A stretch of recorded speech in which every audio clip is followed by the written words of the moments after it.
Bojí sa nás? To, že čo je parlamentný režim, by ste mi vedeli odverklikovať asi aj o 3 ráno, keby vás zobudila NAKA. Áno, presne som to vedel o 3 ráno, keď ma zobudila NAKA, odverklikovať. Akurát, že presne ako vy, ani im základy právneho štátu nič nehovoria. Ani zásady demokracie.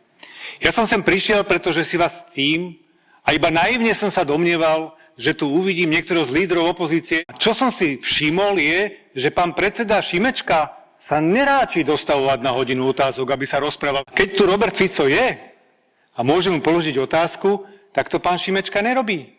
A nevidel som ho tu, čo sem chodí. Bojí sa nás. To isté platí pánovi Grölingovi, že tu nikde nevidím.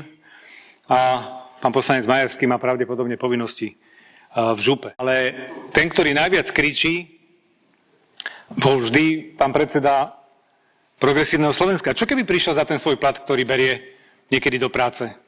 Inak je príživník.